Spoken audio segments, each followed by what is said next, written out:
And when you knock us down, we're going to get up. And on the way up, we're going to bite a kneecap off. Go ahead and say it, Ed. Go Dragons! When I woke up this morning, I was feeling pretty dangerous. You like that? You like that? F it. Jamar's down there somewhere. The New Orleans Saints select Marcus Davenport. No! Splash Brothers. Yep. It's playoff. Keep going, Brace. The playoffs? Don't talk about playoffs. If it doesn't fit, you must acquit. Talk. We don't really know what we're going to call it yet. We got to come up with a catchy name. But we've got Hoot here and we've got Bill. You know, they're two. I guess they're big tech fans, and they're going to get into this disappointing week that we had, I guess. Yes. So let's get this thing going. Let's do it. All right, Hoot. So, what was your takeaway from the game on Thursday night? Well, Bill, it's kind of interesting. You know, the first quarter there, we're up 3-0. I was like, well, it's not going as bad as I thought it would be coming out the gates. Because anytime you have a new coaching staff brings in his new philosophy with some of Skip's players that he accumulated, it's kind of interesting how it was going to go. But the first quarter kind of surprised me, being up 3-0, and then their start of the second quarter, they were inside the red zone and they ended up punching in. So, all right, 7-3. And then they got that pick six, and then it just kind of slowly snowballed after that. And just really didn't expect it to go south that quick after the first quarter start that we had. And so that kind of surprised me of how it kind of went that quick, that far south. So I was kind of bummed out of how it just kind of took off in the wrong direction, and we just really couldn't just get anything going after that early second quarter start that we had. And just another thing was just running the ball. That the running game was non-existent. 8 yards rushing on 21 attempts for 0.4 yards a carry. That's just not a recipe for winning in any high school, college, or professional. You just can't win when you're that limited and one dimensional on one side of the ball. So just kind of frustrating. But, going into the game, I really didn't have much expectation because you really don't know what Tech was going to come out with as far as what Sonny Cumbie, his philosophy and all that. I mean, we know he's a run and gun type offensive caller, but you just didn't know what he was going to do with some of the players that he got from Skip's that he brought back from Skip's team. So even though you knew the skill position was going to be pretty good, receivers, running backs like that, but you just didn't know. And so just kind of interesting to see what this first game was going to be about. And I really just didn't really have much. I just wanted to see what we had in game one. So it's just, for me to ramble on, just kind of, I really didn't have much thought until after that. Okay, we have some stuff that we need to work on. Hopefully against Stephen F. Austin, we can really work on the running game and some other aspects. Yeah. You sound like you may have been kind of like me. I didn't know what to think. It seems like we've not heard a lot about what was going on in, through camp that they had getting ready for the game. And so I really didn't know, other than we knew that Downing was going to be the starting QB. I had no idea what else to expect, so I was pretty wide open. I'm like, okay, I understand we may get down, but I thought we had a lot of good potential. And listening to Coach Cumbie talk earlier today, he mentioned that he was, I think they were really trying to establish the run first. And probably because the quarterback situation was kind of iffy, but when we couldn't establish the run, and obviously that wasn't going to happen, then we had to start slinging the ball. And I don't know. I mean, overall, Downing, man, those interceptions just killed us. But I mean, yep. I think I know that was his first D1 start at quarterback. I think he played a little bit last year, but I think he may have had more like 20 attempts all year. Yeah. I mean, I was impressed with Parker McNeil. I was too. Yeah, when he I came was in. too. Yep. And see, I was surprised whenever, all right, I hear about Matthew Downing comes in, started at Georgia, finished, came from TCU. I figured he would, I was kind of skeptical of why isn't he taking control of this offense, knowing where he came from, or Parker McNeil not taking control either, because he knows Sonny Cumbie's offense like the back of his hand, or he should. And he comes in here and he's not taking over for the starting quarterback. So they weren't given a lot in camp as far as who was taking over for that role. And that really kind of surprised me that, okay, we got two quarterbacks coming in, one that knows the system, one that doesn't. And knowing where Matthew came from, I thought he would, be a little bit more impressive just from the outside coming in as far as looking at everything. But, when I saw that coming out at camp and heard that no one is really taking over this role, it really got me worried of, okay, where's this going to head going into the Missouri game, knowing that these quarterbacks were not taking control of the first team reps. Right. I didn't follow the quarterback situation too much coming into the game. Did they give Landry Liddy like a chance at the role, or they kind of want him to do a red shirt year? I think the initial plan was to do a red shirt, but that's right now. Now, if the season goes pretty far south, as far as let's just say they get to like week 9 or 10, Landry Liddy has that 4-game window to where he can play in the 4 games to where he doesn't lose his eligibility. So if he plays less than 4 games, then he's fine. So to me, I think it's just kind of a wait and see how the season goes. And look, guys, if they're like, 3-7, 3-6 going down the stretch and knowing the season's really not going anywhere, why not throw him out there if he is ready? Throw him out there and see what he can do. I mean, there's really not much to lose at that point, but I know that's way too early to even talking about that. But I think the initial right now is, let's see what Parker McNeil and Matthew Downing can do right now to see what kind of season that we have and what kind of team that we have right now. And do you think some of what went on with Matthew Downing, was he having issues with offensive line, or was he just making bad reads? Which I know one interception was a tip pass. Yep. I'm just wondering, was he getting pressure that he wasn't expecting, or was it him not making, decisions quick enough? I don't know. Yeah.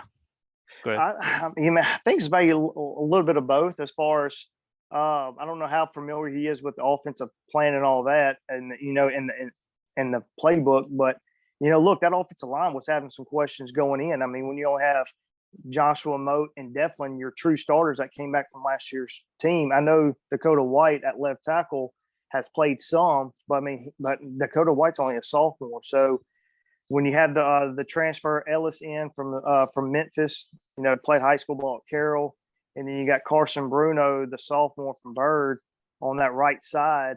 That offensive line was already kind of skeptical to begin with, knowing that you got, I say, 2.5 returning starters back.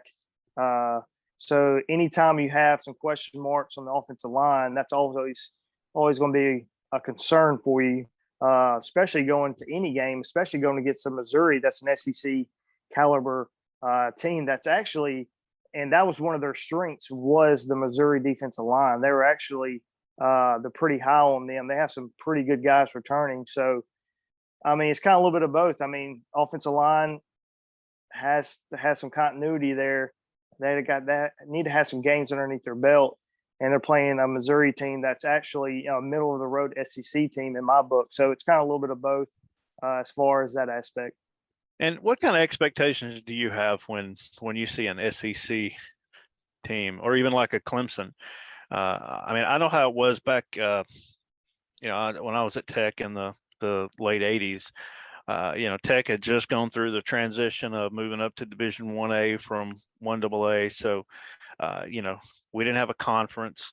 We were, we were that team that Florida State put on their schedule to, for homecoming. Yeah. Because they knew they were going to, hang 70 on us. So, we went through a lot of that then, and we had pretty low expectations. We gave Auburn a few good games back in the day, but what are your, and I don't mean to gloss over the, the 2 wins against Alabama. Of course, that was, Back to back. those were big. Yep. And also Mississippi State. I know we've popped them a few times. Yep. We've seen disappointments with Arkansas. We've had Arkansas games where we should have won. South Carolina. Won. South Carolina last year that we should have won. Yeah. I mean, there's so many times like that, and we've had a couple of Auburn games. One that I went to, and I thought, oh man, we're going to pull this off. This is going to be just like an Alabama game. But it seemed that way first quarter. Thursday, I was feeling the same thing. I'm like, hey, we may can hang with these guys. And then, like you said, once one thing starts going wrong, they had the touchdown, the pick six, and then it's just like we just get down, and it's like, well, this is what we're supposed to do. Well, Bill, you know what I always say? They tech it up. They'll tech it up. Yeah, Tech's gonna tech. Tech's gonna tech. Yeah. And last year I don't think I still have gotten over that Mississippi State game where they're up like 20 points, 24 points, something like that. Take the foot off the gas and ended up went conservative mode. Yep. Yeah.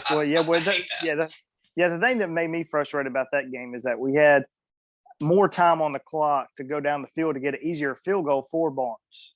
And when he went conservative there to settle for a long field goal, that's what really upset me is when, I understand that, we gave up the 21 or whatever point lead it was down the stretch. My biggest frustration was that how did you not make that field goal a lot shorter than what it could have been? I mean, you had plenty of time and you had your timeouts. They just, Skip, just as conservative as he is, he decided to play, just run the ball and just burn, get the clock down to 3 seconds and then just kick a field goal. But that was my biggest frustration about that game last year. Yeah, and the was it?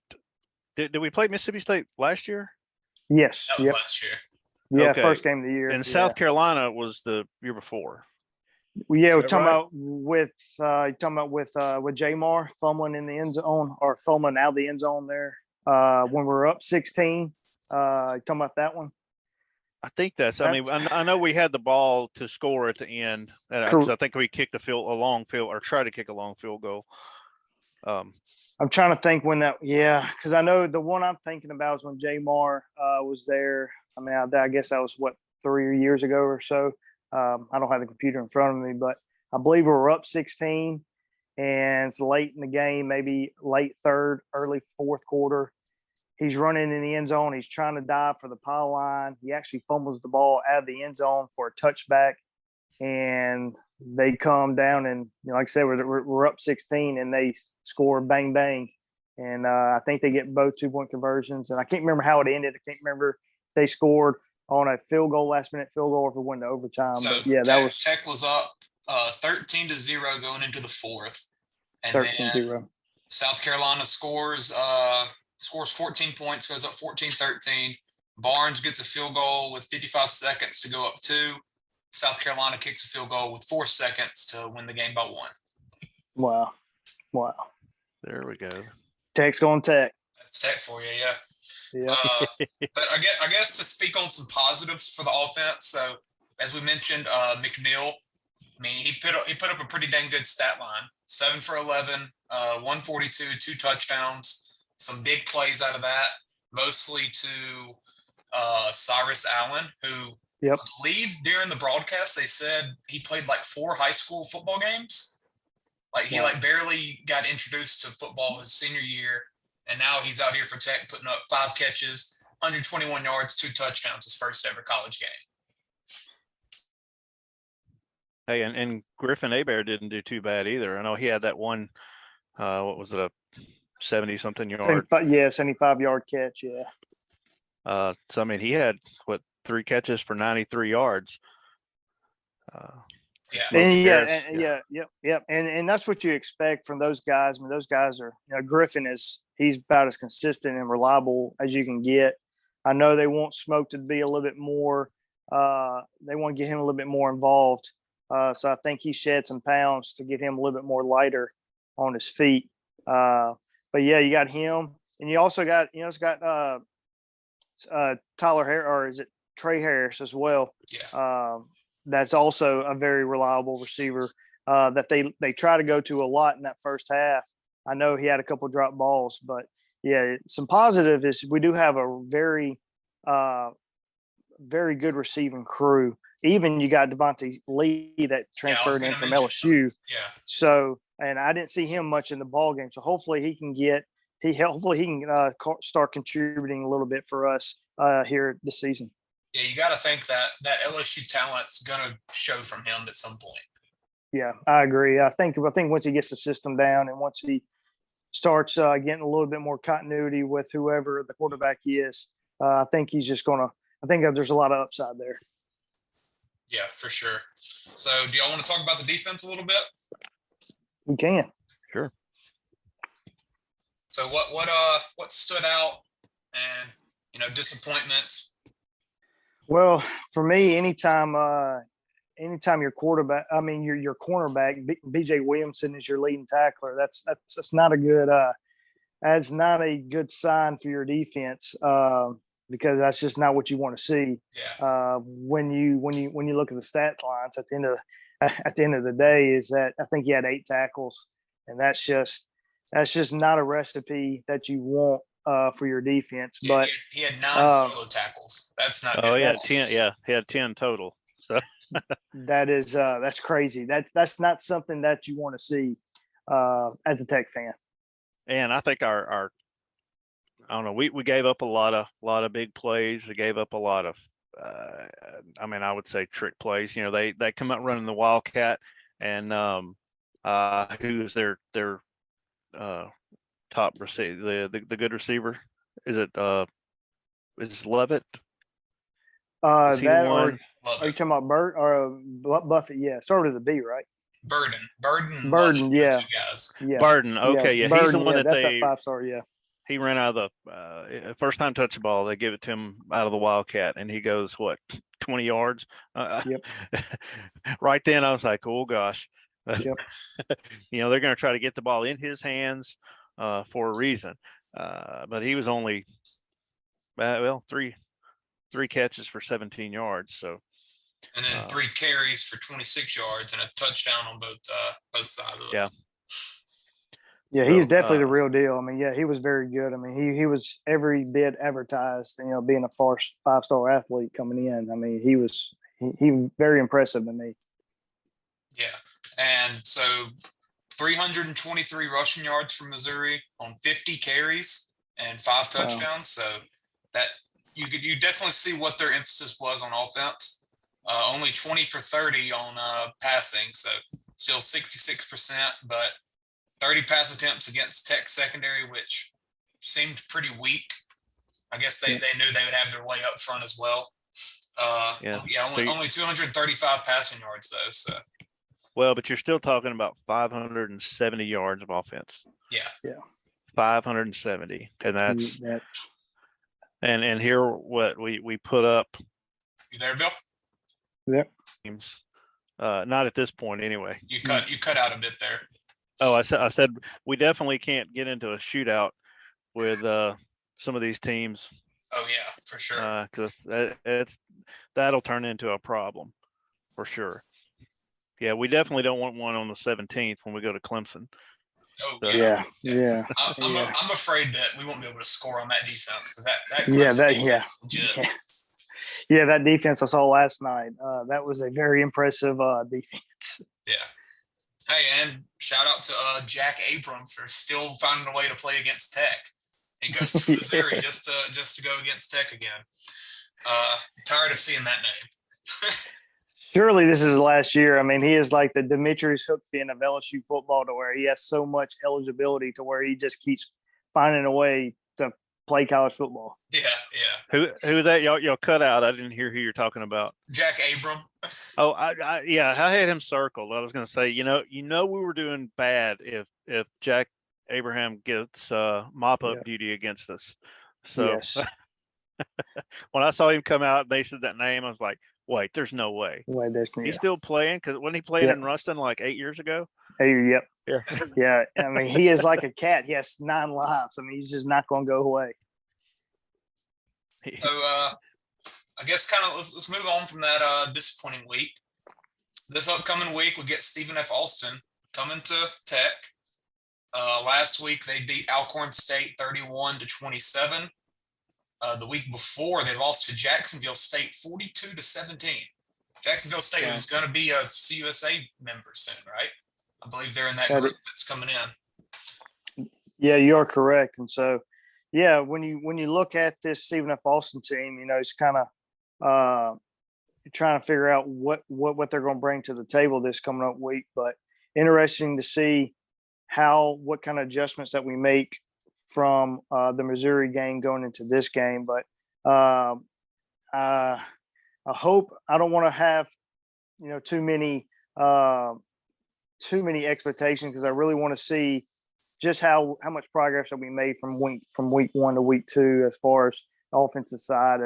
If we can correct and clean up some of the mistakes that we had against that Missouri team. So kind of interesting team that Stephen Austin is bringing in, getting blown out by Jacksonville State, but barely beating Alcorn. So just on paper, I feel like we should be able to, have our way with them, but it's college football and it's Tech, so you never know what could happen. That's very true.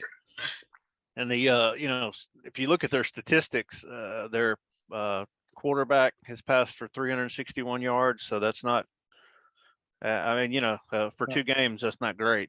And their leading rusher only has 119 yards. So maybe we can contain them and get us a good home victory. Lord, if it's not, it'll be just like Northwestern State a few years ago. Man, but yeah. But that Northwestern State loss, didn't we beat Lafayette, UL Lafayette the week before? So that made it even worse. I think so, because we were definitely riding high coming into that game. Yeah, because I was actually at that game down in Lafayette. So it was a trash talking weekend for us, saying Big Brother's in town. So there's a lot of fans that weren't too happy with us. Yeah, that was 2015 we played down in Lafayette. I was trying to find that. It was right around then, I believe. Yeah. And then 2017 that's when we had Northwestern State at home. Was that 2017? Yeah, but we also had them at home. Yeah, the game we lost was at you're right. We had played at ULL on September the 6th and beat them 48-20. And then we lost September the 20th. So 2 weeks later, we lost to Northwestern 30-27. And we had just beat North Texas the week before. Yep. So. Yeah, and it was frustrating because we had all those fireworks that went off during that loss. And so we're like, you got to be kidding. That made it even worse. Hey, Hoot, they were paid for. That's right. Yeah. They won't save till next week. That's right. So this week, do y'all think that they make a switch to McNeil, or was that more just mop up duty? We don't want to get Downing hurt last week, or?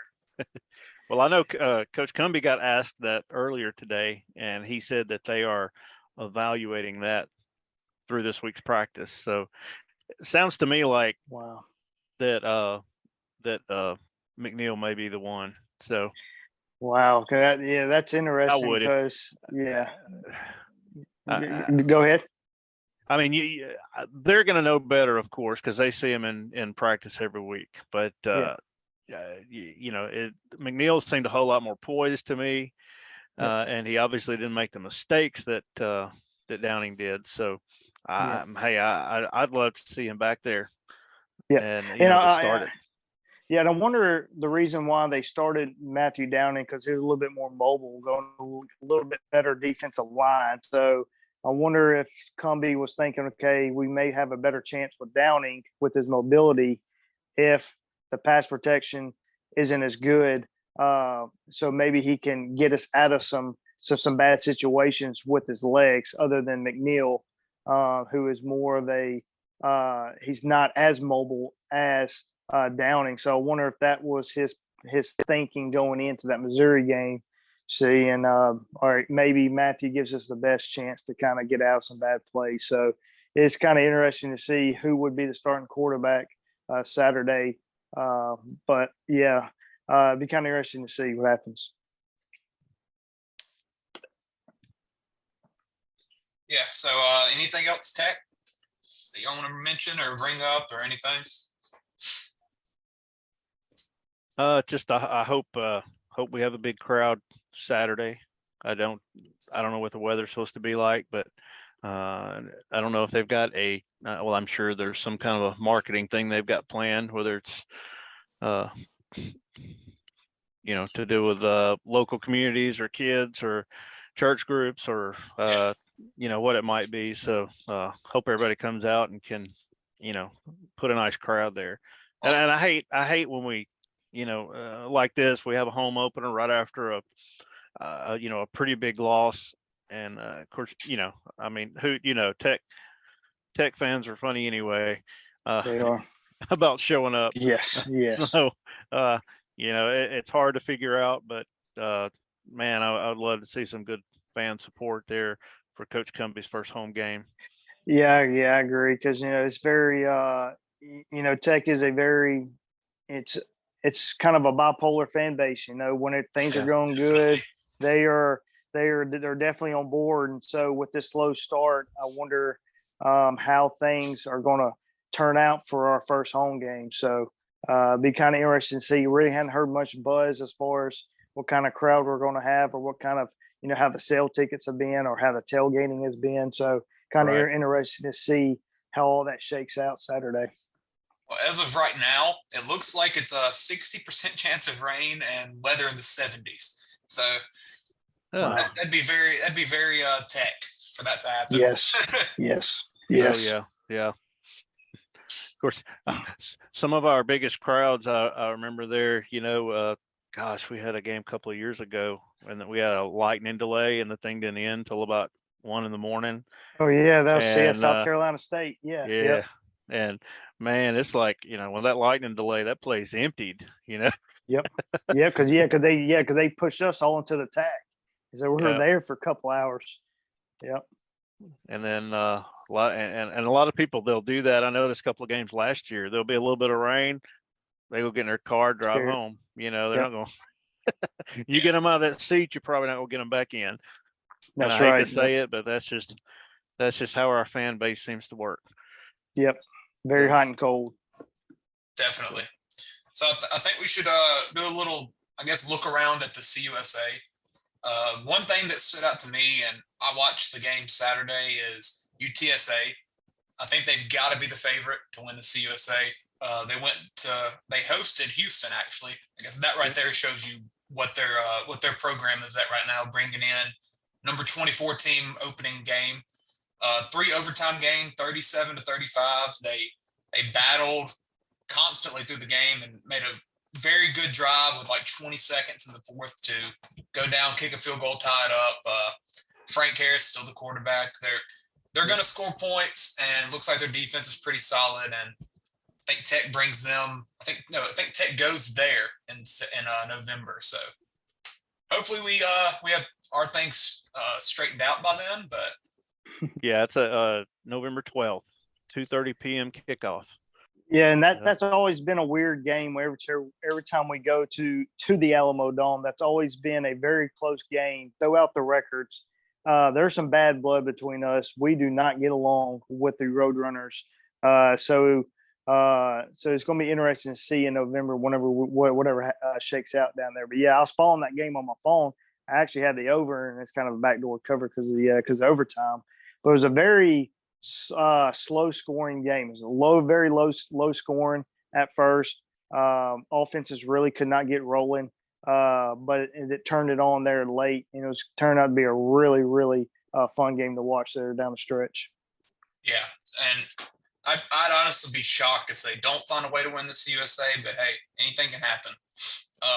Yeah, they're 0-1 just like Tech is. We can say that. That's right. Yeah. Yeah. Some other things that stood out: Western Kentucky, they are 2-0 on the year already. Had a win over Austin Peay, nothing special. Went down to Hawaii and beat a pretty bad Hawaii team, but still going there that's a tough thing to do. 49-17 at like 11 o'clock at night, probably for their home time. So yeah. Yep. Did you watch that game, Clay? Did you watch that game? But I had a bet on it. I didn't watch it. I had like Western Kentucky minus 13.5, and it covered pretty easily. So I'll take that. Yeah. I watched some of that Austin Peay Western Kentucky game. It was actually a closer game than what the scores said, but that was a very close game. Austin Peay, they surprisingly had a pretty decent little offense.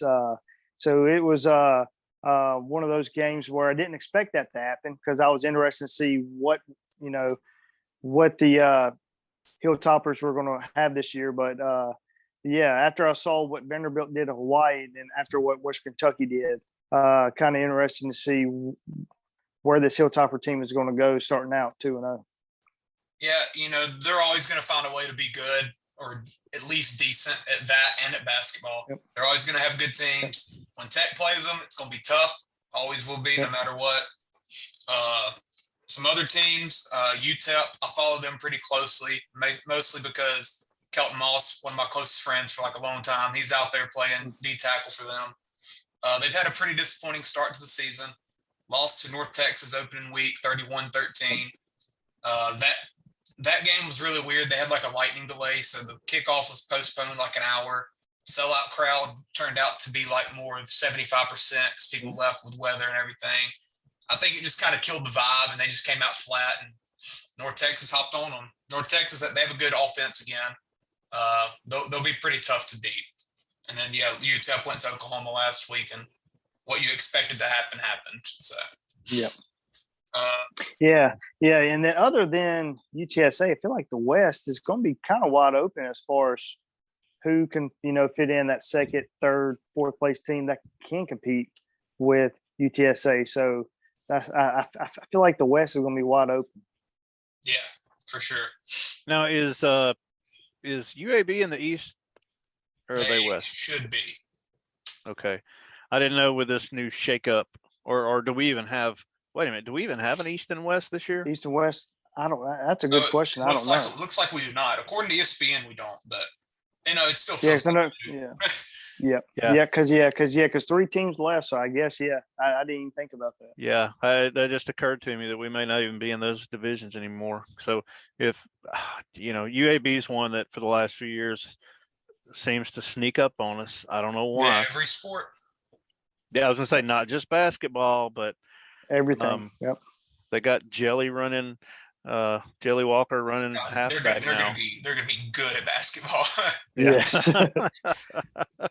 But yeah, I mean, man, it seems like they've jumped up and bitten us a lot lately. And for a football program that shut down too. Like they just came back 5 years ago or so. Huh? Football. Yeah, that's right.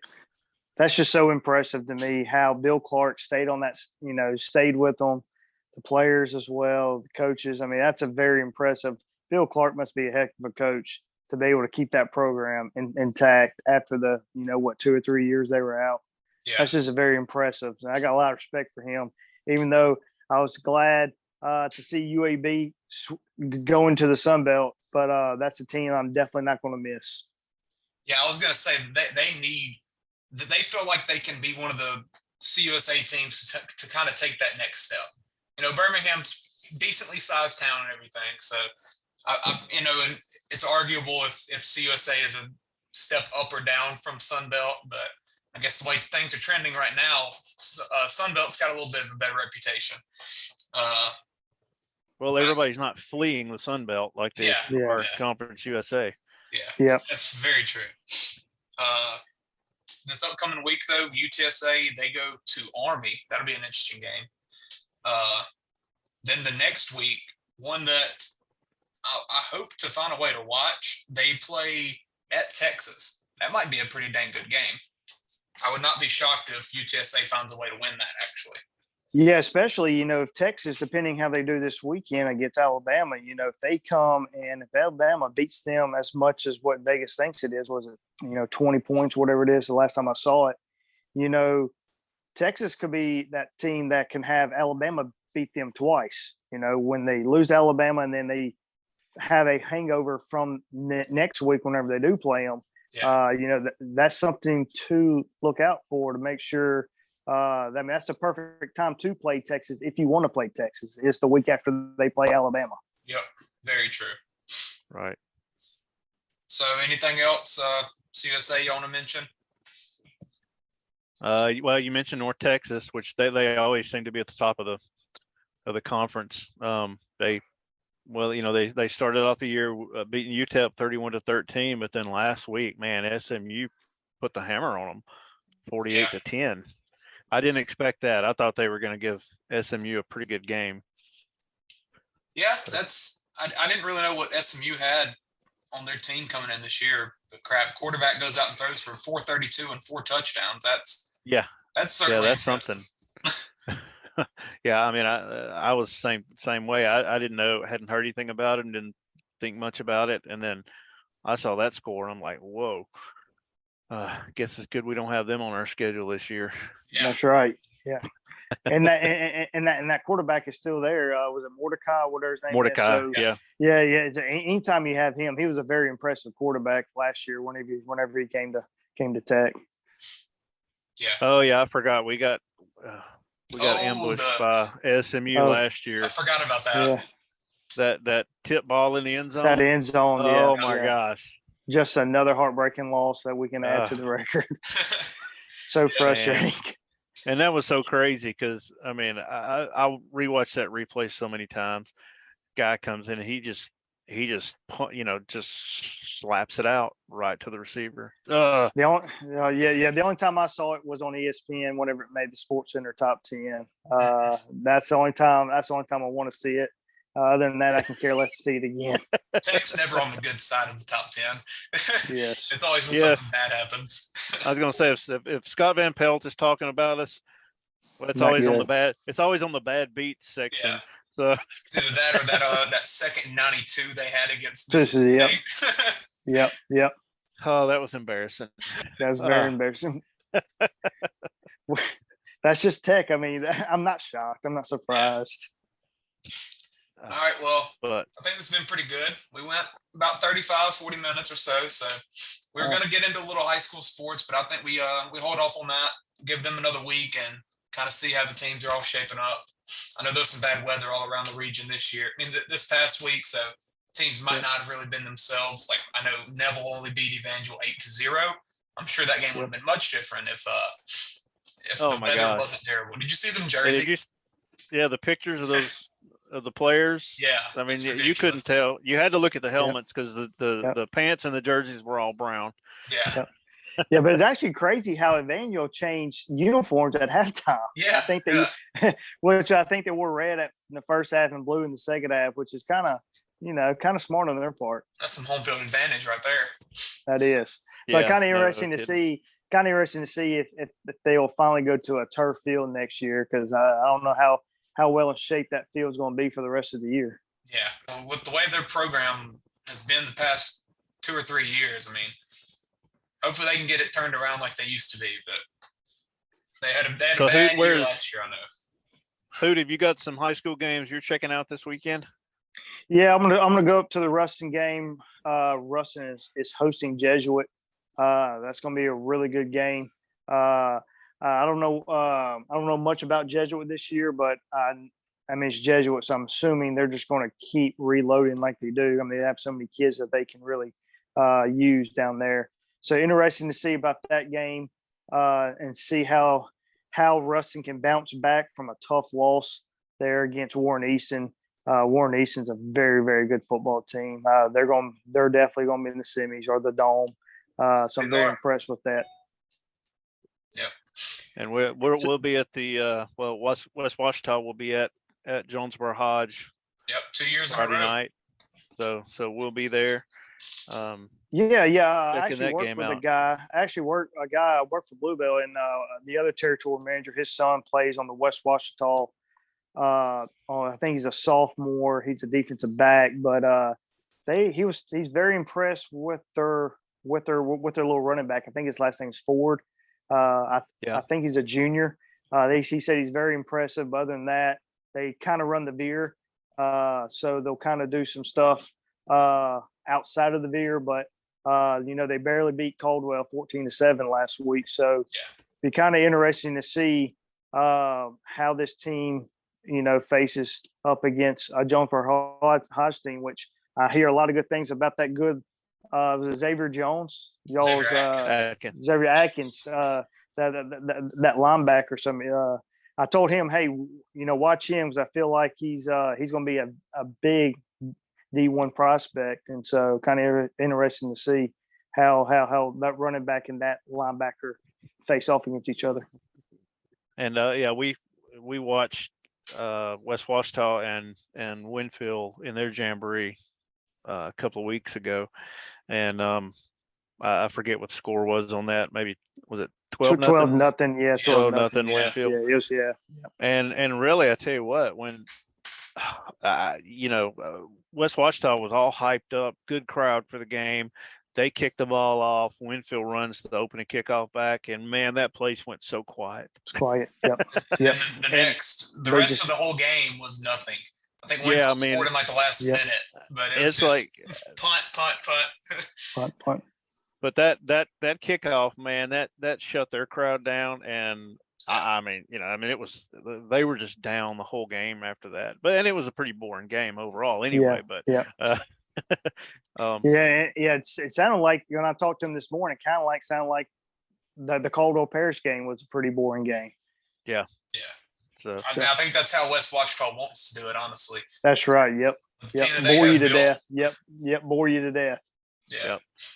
I think Jonesboro put up like 40 on them last year, so maybe they can come out there and do that again and get their season back on track. But I'm excited about it. Yeah. So I think that's it for this week. This will be up tomorrow, Wednesday. We look forward to doing this every week. Hopefully we get some more positive things to talk about next week after hopefully a Tech win against Stephen F. Austin. So we'll see y'all later. Sounds good. Appreciate it, guys. All right. Thanks.